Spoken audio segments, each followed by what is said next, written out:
5, 4, 3, 2, 1.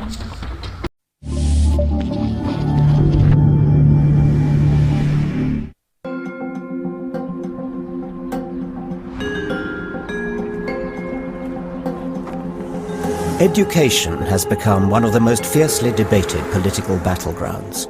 Billions of pounds of our money are poured into schools every year. But there's an aspect of education that is rarely questioned, a slow, creeping change in the makeup of our schools. 1/3 are now faith schools. I converted to Catholicism. For the sake of your child? For the sake of my child. If you come to our school, they're very much open minds. What we are trying to indoctrinate is a view that faith matters. Some say parents must be able to educate their child in their faith. Do you believe that parents have the human right to choose the education for their children or not? Others fear this is limiting and divisive. To separate yourself off from the rest of humanity is deeply, deeply tragic. Isn't it time for our society to rethink what is best for children? I want to explore the balance of rights between a parent's right to educate a child in their own faith and the children's rights to determine their own beliefs and approach the world with a genuinely open mind.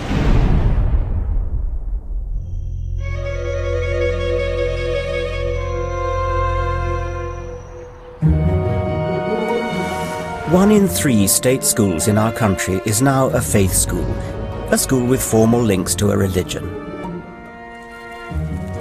These schools have extraordinary privileges. Because 60 years ago, churches provided half the money for their schools, many were allowed to discriminate on religious grounds in selecting pupils based on parents' faith and in recruiting staff. They could also have the freedom to teach their own syllabus of religious education, RE. Today, we taxpayers fund the running of these schools and also pay up to 90% of the cost of building them. But the problem is the churches held on to their special powers in their schools. And then the government under Tony Blair made a decision that changed Britain forever. It oversaw the foundation of over 100 new faith schools, including Muslim, Hindu and Sikh schools, along with 42 academies sponsored by Christian organisations. A big man for a big job. Charles Clark's waited a long time for this. This man was Education Secretary under Blair. Why did he open the floodgates? You could say, well, we're only going to keep it that you have Christian and a tiny proportion of other faith schools. I think that leads you into serious risk of discrimination in relation to saying it's okay to have a Christian faith school, but for the sake of argument, not a Muslim faith school, which I think is not acceptable, and therefore you've got to have the same rule for all. I understand Charles Clark's desire not to discriminate against minority religions. I agree we need one rule for all. But I think the government turned the wrong way. It should have abolished the faith component altogether, not rolled out more faith schools. Now, you can make a logical argument, I completely understand it. In fact, I first was a co-author of a pamphlet about this in 1978, which says abolish all faith schools. But I think you've then got to look at how that relates to what the population as a whole feel about faith schools themselves. Well, you wouldn't have to abolish them, you would just stop supporting them with government money. Well, that's the same as abolishing them. I mean, anybody, yes. You can go. I mean, the net effect of this would be to close thousands of schools. Let the schools remain, but abolish the separation between Catholic, Protestant, etc. No, but you're saying take the money away from a school which has that character. Yes, and but the school could stay. It's got the same building, same teachers. No, I understand, else. But you're taking away 90% of their revenue funding. Closing these schools, which I think is the effect of what you say, is something that wouldn't be accepted. But it's their decision to close it. I mean, they have the option. Okay, so I'm Secretary of State for Education, and 4,000 schools are closed by, their decision, not my decision. But as a result of what I have said, hypothetically, waving your big stick, which you've offered me, I don't think that the society would accept that.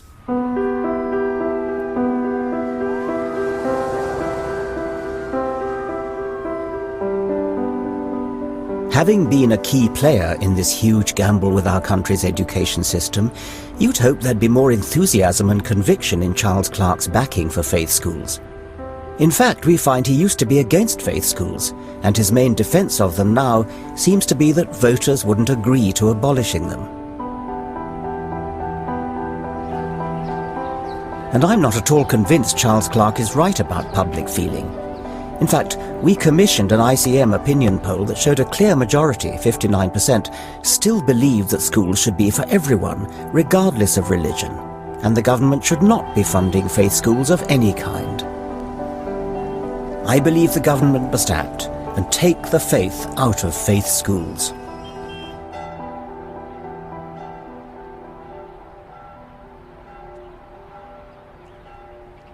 The first and most outwardly dramatic change being brought about by these schools has been a bizarre distortion of parents' behaviour, particularly in the push for primary school places.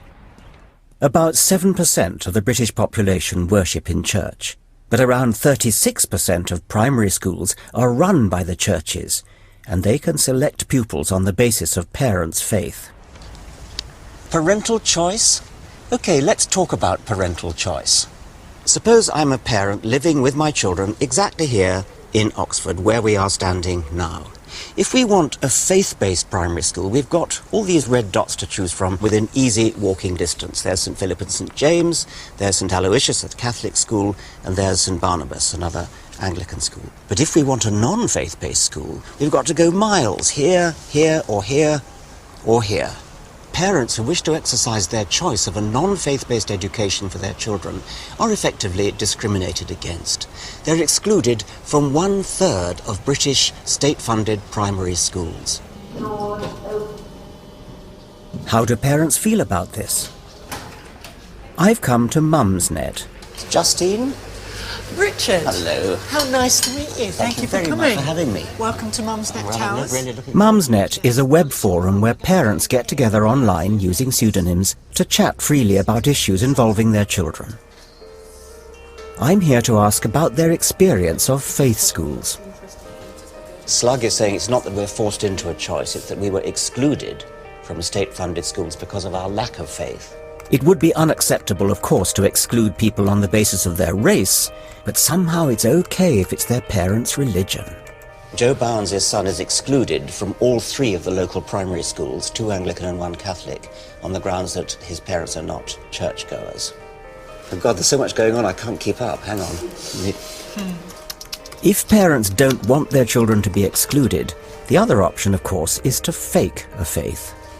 Our neighbours trot along to church every Sunday, rolling their eyes as they go, all so that their children can go to the local school. Well, we seem to be hearing that again and again. I went to meet one couple who wanted to send their daughter to what they thought was the best school in their area, a Catholic primary. But the problem was they weren't practicing Catholics. The SATs was 100%. So, first child, you want the best of the best for your child. Yeah, we spent 4 years going to church, doing the right thing. You went to church in order to get the child into the school? Church every Sunday. Yeah, that's part of the criteria. Attendance, parish priest has to sort of sign you off. You mean he stood at the door and ticked your name off as you walked in? Not quite, but almost. After church, everyone was crowding the priest to say, "Hi, look, I'm here, I'm here, I'm here." Helen converted to Catholicism, didn't you? Converted to Catholicism? I did. From what? From Protestants. You were brought up? Plymouth Brethren. Plymouth Brethren in Scotland? Yeah. So that was my commitment to my daughter. Did you have to do anything else? Any other hoops you had to jump through? Be nice to the priest. Be nice to the priest in what sort of way? Well, if he had a cough, you get him some cough mixture, or, just generally feed his ego. That's not too serious bribery, I suppose. Was there anything more serious than that? Well, it got to the stage where it was sort of hinted at that things like the church roof needed fixing, and the fee of £5,000 was sort of bandied about that if you sort of contributed that amount, your child was guaranteed a place in school. But if you gave £5,000 to the church, you guaranteed a spot. You'd get your child into school guaranteed. Yeah, absolutely. Because it's not money to him, but if his church looks like it's getting bums on seats on Sunday, if the coffers are full, he's doing a good job, isn't he? Because he actually said that to me. It's about bums on seats. We contacted the priest in question. He denied these claims and stated he had nothing to do with admissions, which were dealt with by an independent body. Of other faiths, the Church of England told us that not every admission to their schools is based on parents' religion, and it hopes no parent feels compelled to worship to secure their child a place. The Board of Deputies of British Jews makes no apology that parents must demonstrate a commitment to the values and ethos of Judaism. But why are parents who hold no faith sending their children to faith schools? It seems to be about results. League tables show that of primaries last year with perfect SAT scores, 2/3 were church-run. So what's going on?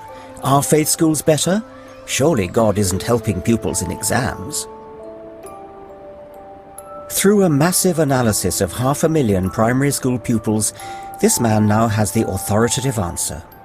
We can compare children who live in the same postcode, so you're comparing houses next to each other. And if you do this and compare children in these very similar circumstances, one going to a faith school, one not going to a faith school, you find actually the rate at which these children progress is very, very similar. There's not much of a performance advantage when measured on these terms. So the kind of upshot of that is that really all the performance advantage they observe for faith schools is to do with the motivation of the parents, it's to do with the background, their wealth. So the evidence suggests that the idea that improved results in faith schools are due to faith is a myth. It's about the social level of pupils and the pushiness of parents prepared to jump through hoops to get their children selected. Do we conclude from this then that parents are wasting their time struggling to get their children into a faith school? Well, this is what, you're looking at the data that we've got, that's what the conclusion you would come to. It might seem that there's nothing deeply wrong with parents making a pact with beliefs they don't hold in order to get their children into faith schools. A little harmless hypocrisy, perhaps. But I worry that these parents may be unwittingly saddling their children with ways of thinking that are hard to shake off.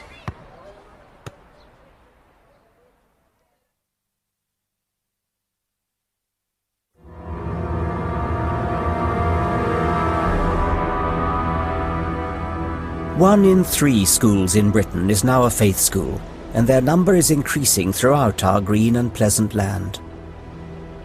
As a non-believer, I have concerns about this, but not for the reasons you might imagine. Remember now thy Creator in the days of thy youth, while the evil days come not, nor the years draw nigh when thou shalt say, I have no pleasure in them. Perhaps surprisingly, I'm in favour of religious literacy. As we glide over the English countryside, I really feel that in order to understand England, the village cricket matches, evensong, harvest festivals, the weddings and christenings, you need to have an appreciation of the cultural heritage of England, and that includes Christianity. Equally, if you're to understand our wider world, the Muslim Quran and Hindu Bhagavad Gita deserve study.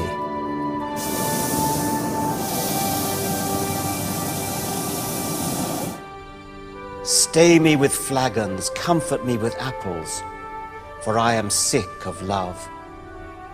It's not all that surprising that I enjoy reading the Bible so much, because, at least in the 17th century King James Version, it is most beautiful English. Go to the ant, thou sluggard, consider her ways and be wise. Spare the rod and spoil the child. Of making many books there is no end. These phrases and hundreds like them suffuse our literature and our language. You can't appreciate Shakespeare unless you are steeped in the Bible.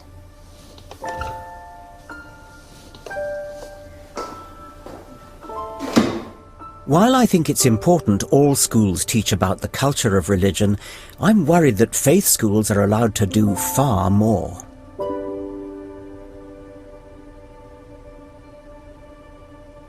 Even the mild old Church of England has openly set out its aim, through the Archbishop's Council, for its some 5,000 schools to nourish those of the faith, encourage those of other faiths, challenge those who have no faith. What does that mean for those on the sharp end, our children? I suppose what we are trying to indoctrinate into is a view that faith matters. What you would expect here is to find that the collective worship means something. But the main aim is to not just learn about major faiths, but to have something of an experience of faith. One of the things that's very difficult to do when you're older is to make a decision on something about which you know nothing and have experienced nothing. So it would be very easy for someone to say, oh, religion's all a load of rot, without actually ever having encountered what it's like lived. And so the Christian Foundation enables some of that to be part of these children's experience, not in a way that expects them to sign on the dotted line, but to say, this is what it is like. It's part of your learning and your education to see how it works.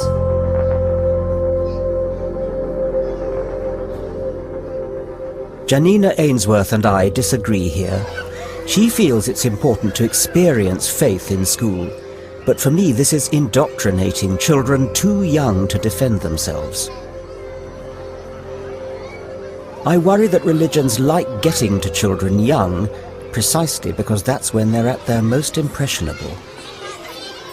I'm going to show you what it's going to make next. It's going to be a box. Are you ready for the box? Okay, there.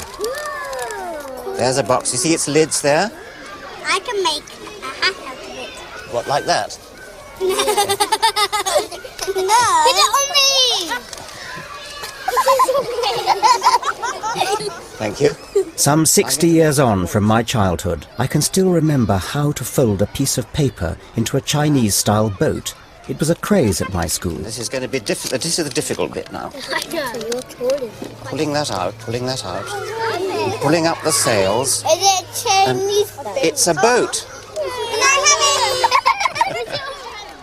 Windmill Primary School in Oxford is no faith school, but I've come here to demonstrate children's natural propensity to absorb new information. A sailor went to sea. I've reminded one pupil of a well-known clapping game. See.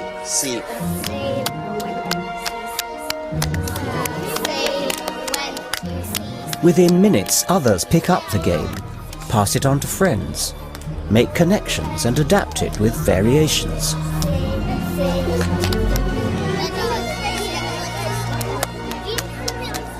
Children love to imitate, they love to join in. There's something compelling about ideas and the way they spread through minds that are a bit like sponges.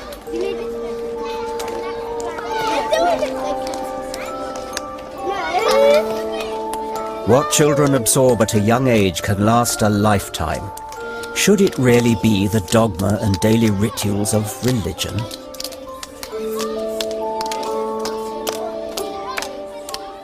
And faith schools do much more, of course, than hymns and prayers.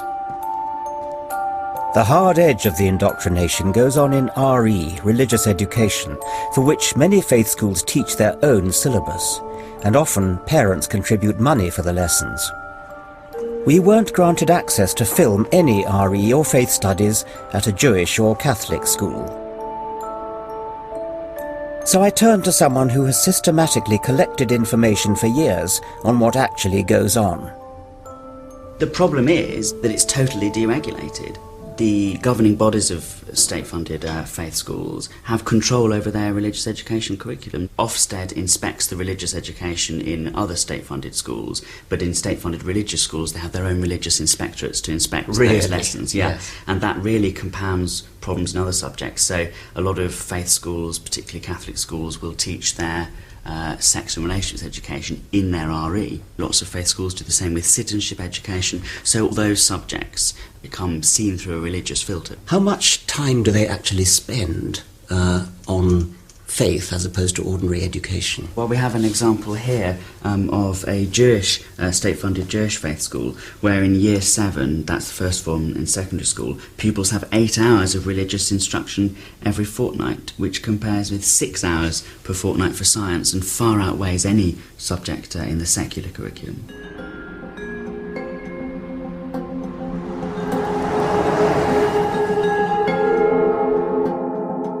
One faith was brave enough to open its doors to filming.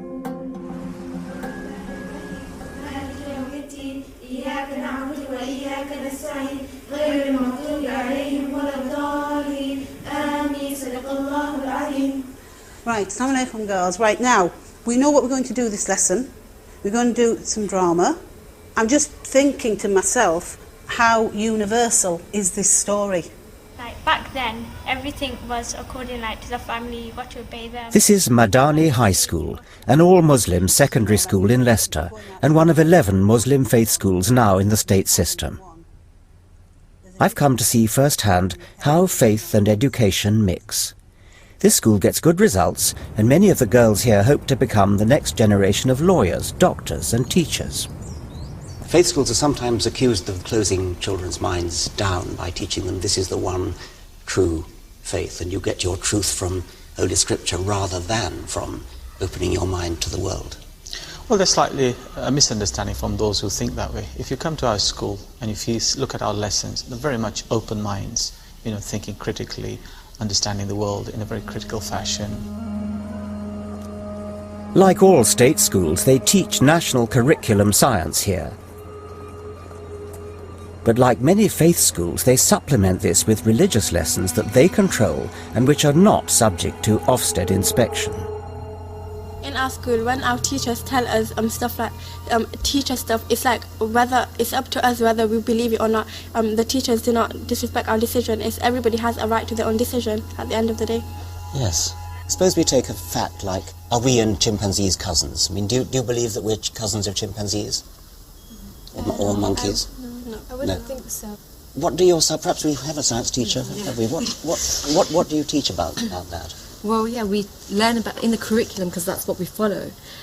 We teach them the theory of evolution, but then I do tell them we in Islam our opinion about it, and the girls also have their own opinion and ask questions. So, Miss, do we really come from chimpanzees?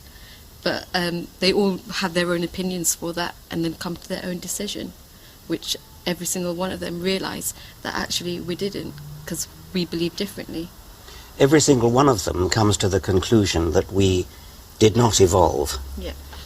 Everybody in your science class, everybody in the school comes to that conclusion. Well, in my class, yes, they did.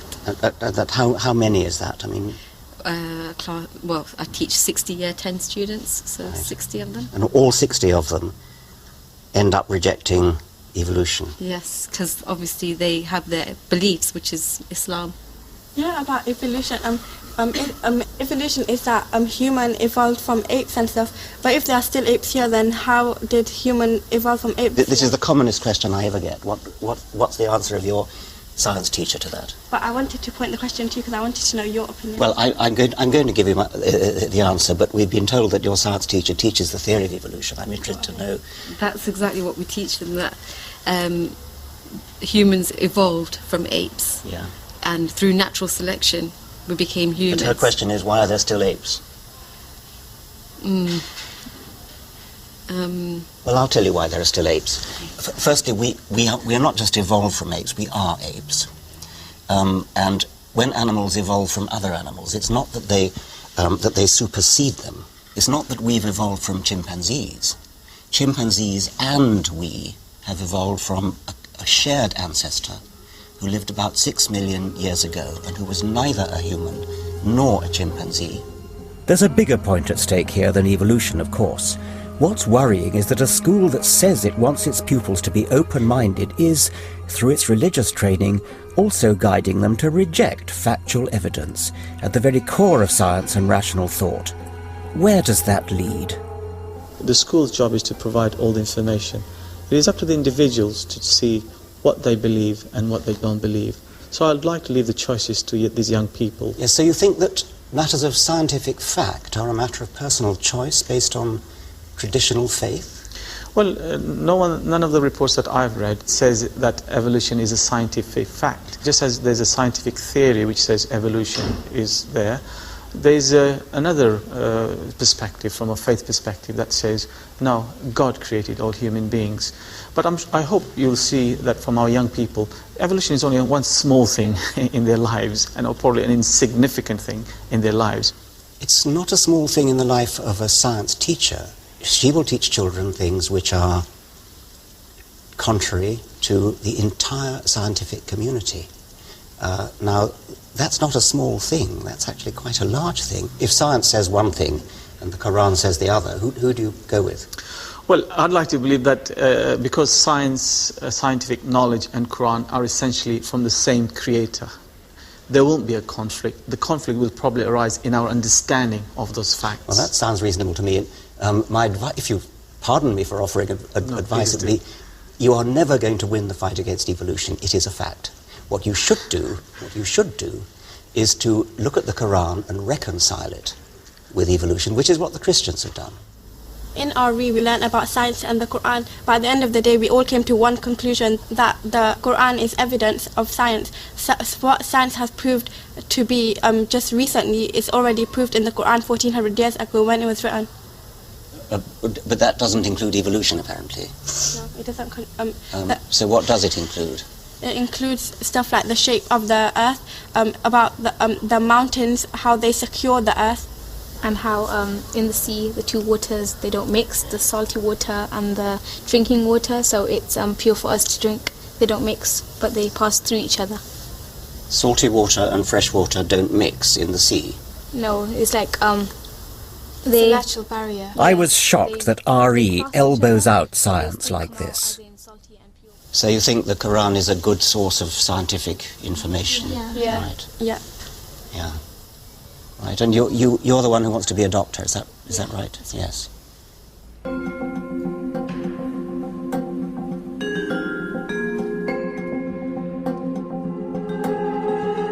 I can't be sure indoctrination triumphs over real learning like this in other faith schools, but I do worry there's nothing to stop it happening. I think RE must be taught critically so that the factual evidence of history and science are properly respected. In my view, RE should be part of a national curriculum and subject to Ofsted inspection like other subjects. The Church of England told us it wouldn't oppose a national curriculum for RE, and I welcome that. The Board of Deputies of British Jews claims critical thinking is intrinsic to Jewish faith education, and their inspectors inspect their schools' RE in a way that matches Ofsted requirements. But then, why not let Ofsted inspect their RE in the first place? I think there's something deeper going on here. Supporters of faith schools claim they're in some way necessary to allow groups to hand their religious culture down the generations. I understand the argument, but what is the impact of this across our society? One former Muslim feels concerned that faith schools are resurrecting barriers where there need be none. When I first arrived in the UK back in the early 1970s, myself, my friends, my family, we encountered a lot of racism and we often felt excluded.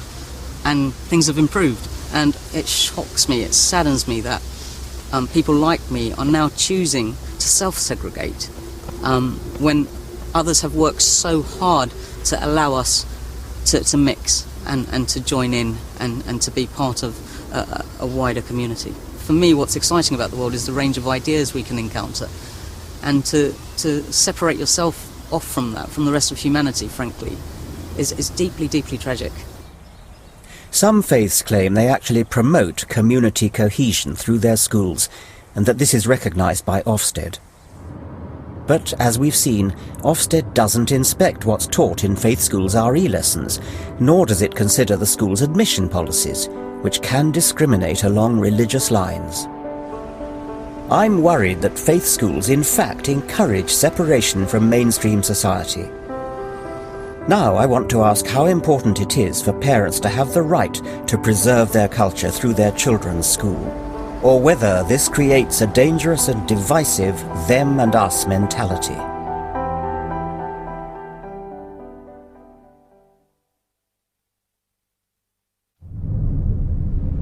Faith schools are on the march in this country.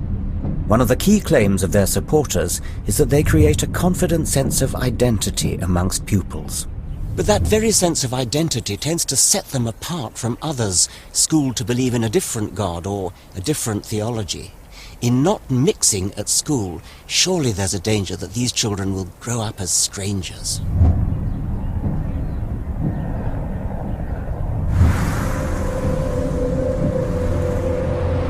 We have a warning from our own recent history about how destructive faith education can be when it helps forge tribal identities.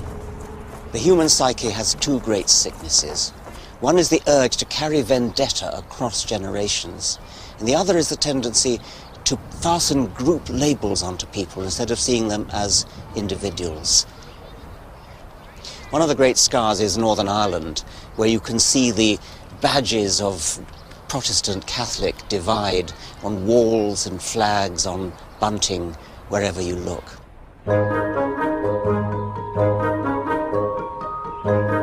Nowadays, some of this may be put on for the benefit of gawping tourists. Thankfully, Northern Ireland seems on the verge of a new era. Politicians, police and professions, both Protestant and Catholic, are working together. But one area the Good Friday Agreement couldn't touch, tragically, was education, which threatens to reopen the sectarian divide. For children, the tribal divisions start in the nursery.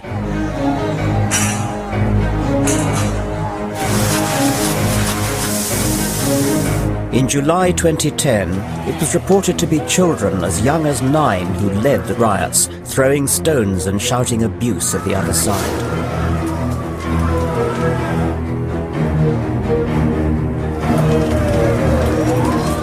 Around 95% of pupils in Northern Ireland go to either a Catholic or a Protestant faith school. Most of them never have the opportunity for a proper conversation with a member of the other faith. They usually marry into the same faith. And if they meet in the workplace, it's only because of strict employment laws to promote equality.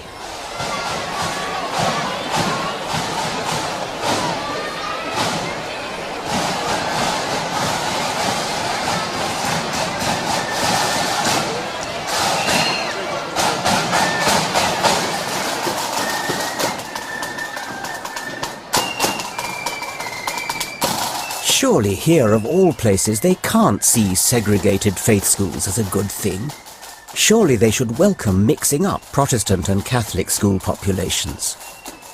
At present, the overwhelming majority of Catholics go to so-called Catholic-maintained schools, Protestants to controlled state schools. I want to meet both sides. I think it just boils down to choice, and I believe, for me, the control sector of the schools with the history, with the record of academic achievement, and that's where I want the children to go. But I think increasingly parents are looking at what are the best schools. The hard reality is surely that there's very little crossover, isn't there? One might say that humans are innately driven to be divisive and to form tribes and to separate out, and there are plenty of ways in which that can happen. Skin colour, language. But religion is a pretty good one to do it with, and isn't it a gratuitous one that we could do without? Oh, certainly not. I think religion's been here for thousands of years and will continue to be until the Lord comes back again. But does it have to be so divisive? I personally don't see it as divisive. You don't? I don't see it. You live in Ulster and you don't see it as divisive? No, I don't see it as I see it as us having differences, and hopefully we can work through those differences. Differences relate to our theology, the way we worship. I believe all our churches in need of a reformation, and I'd love to see another reformation come.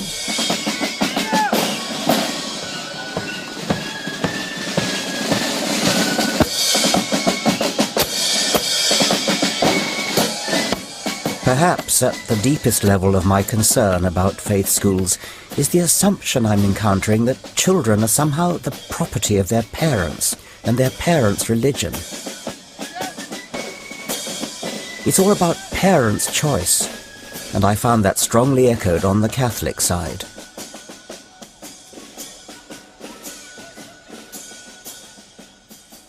Our Catholic schools, our Catholic ethos adds value, gives a sense of belonging, a sense of community.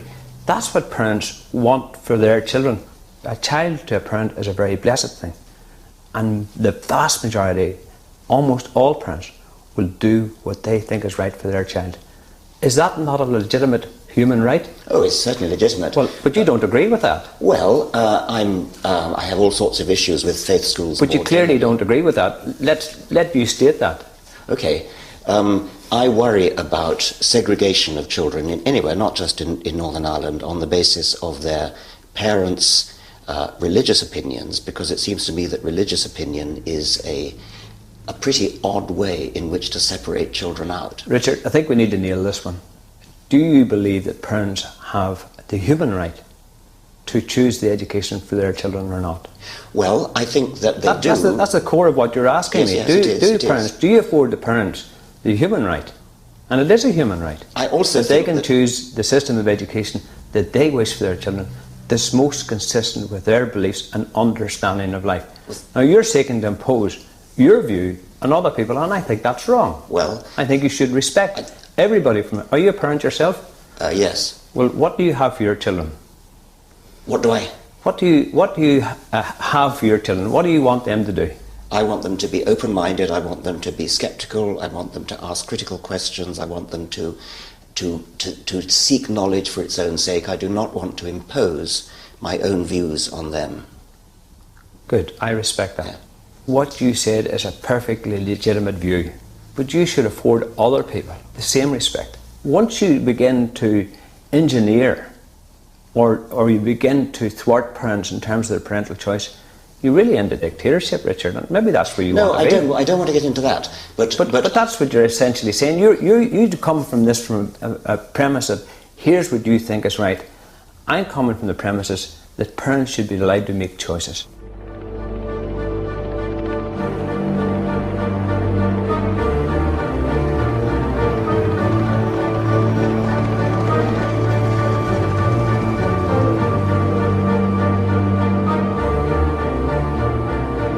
I do believe in taking the faith out of faith schools, and yes, that would impinge on both the Reverend Gibson and Mr. Flanagan's rights as parents to choose their children's education. But look at the result of parents' rights as exercised in Northern Ireland. Are parents' rights so important that we allow them to risk dividing the two communities forever? The trouble with rights is that there are conflicts between opposing rights. What about the right of free expression versus the right not to be offended? In the case of education, children have rights as well as parents. Children have the right not to be indoctrinated, not to have their parents' beliefs forced down their throat, but to make up their own mind after a proper, balanced education.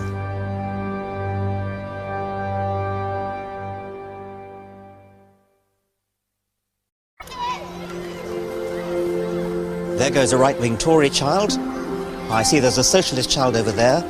Group of Lib Dem children over there. What have we got here? A group of logical positivist children. Existentialist child there. It's absurd, isn't it? We wouldn't dream of labelling children like that.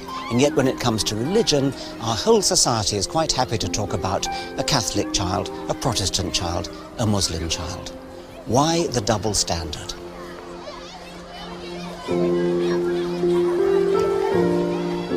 I've already set out why I think presumptions like this, rooted in the very idea of faith schools, are a growing menace. But I don't want to just attack. I passionately believe there is an alternative, and I want to persuade you that education is better without faith.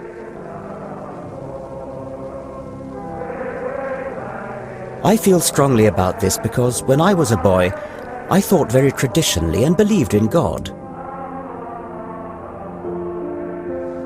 But it was education that allowed me to change my mind and unleashed my curiosity.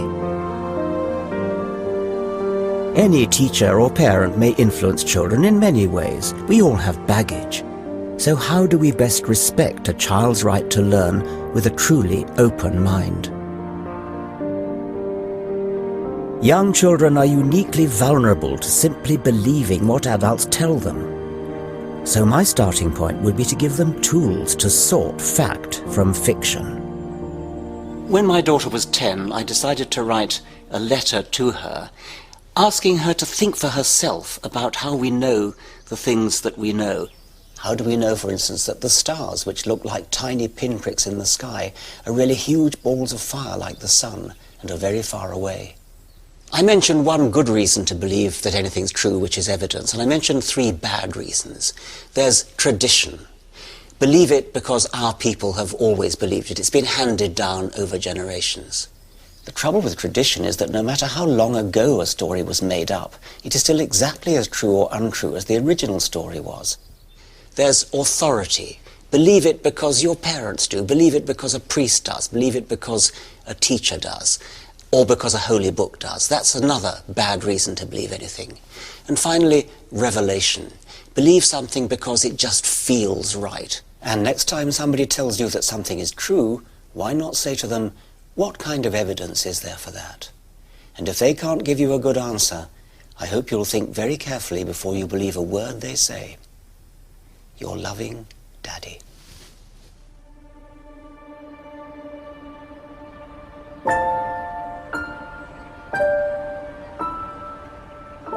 I'm fascinated by the way children start piecing together how the world works.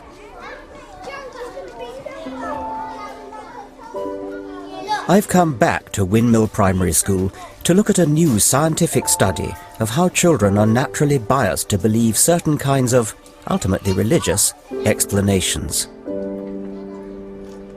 We've used a variety of different methods, just asking children to sort of spontaneously tell you what they think about the origins of things, and also then sort of presenting them with answers. So what we're going to do is we're going to play a game. We're going to look at some pictures. Dr. Deborah Kellerman is a leading child psychologist at Boston University. You have to pick the answer that makes most sense to you. In this experiment, she poses the children questions like, why are rocks pointy? One person said they were pointy because little bits of stuff piled up on top of one another over a long time. And another person said they were pointy so animals could scratch on them when they got itchy. Which answer makes more sense to you? The animal one with the scratch. Okay then, all right, and here's another one. What you find is kids have a tendency, clearly from about 4 years of age, to endorse a sort of purpose-based explanation, or to give you a purpose-based explanation for the origins of things. Another question she asks the children is, why are lakes still? One person thought they were still and didn't have waves, so animals could cool off in them without being washed away. And another person thought they were still and didn't have waves because no moving water ever ran into them. Which answer makes more sense to you? Animals could be cool without being washed away. So that animals could be cool without being washed away? Animals could wash in them without getting washed away. Okay, brilliant. Because no moving water. Okay, excellent. I suppose a child is surrounded in the home by artifacts, telephones and televisions, all things which actually are designed for a purpose. What we're finding right now is that children really start to do this at the point where they start to understand that artifacts are objects that have been made by someone for a purpose. And that sort of might be orienting them towards an understanding that things are intentionally caused, intentionally designed, and then sort of once they understand that, yes, they're surrounded by these objects that are intentionally designed, then sort of going, well, that's quite a good way to understand everything. Do you think children could be described as natural creationists? In some sense, yes, insofar as they are attracted to and spontaneously invoke sort of notions that things exist for purposes, and sort of that's associated with their notions that these things have been intentionally caused, so intentionally caused for a purpose, sort of in many respects sort of mimics what's seen in religion as creationism. Sound like now you up for that? I think so. You think so? Brilliant. So, children naturally tend to assume meaning and purpose in things, even where there is none. This, of course, gives religions, with their own presumptuous but unfounded sense of purpose and meaning, a peculiar advantage. That's why it's all the more important that religion is put in its proper place, as it is in normal schools like Windmill, and not allowed to get in the way of children's questioning minds.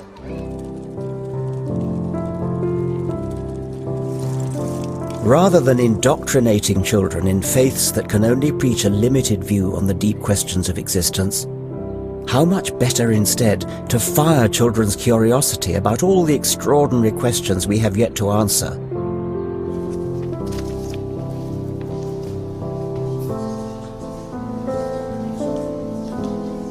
At Windmill School, I'm going to take an alternative assembly. I'm hoping I can share with these children something of what I wrote to my own daughter. and get them to ask me questions. When I was your age, I pretty much thought that anything that a grown-up said must be true. But that can't be right, can it? Because different grown-ups say different things and they don't always agree. How do we know what's true? You've probably all heard about a great big meat-eating dinosaur called, do you know what that's called? T-Rex, that's right. Yeah. Tyrannosaurus Rex. Now, if I tell you that T-Rex was about as long as a double-decker bus and was taller than an elephant, it'd be very sensible of you to ask me how I know these amazing things. So evidence is a good reason for believing. Our greatest responsibility in education is to unleash children's curiosity and never limit their questions. You and I are really very lucky. We're lucky because we live in a country with a long history of thinking for ourselves and asking questions. We're lucky because we live in the most extraordinary world. It's a real world of real evidence. And I hope that you'll enjoy finding out much more about its wonders.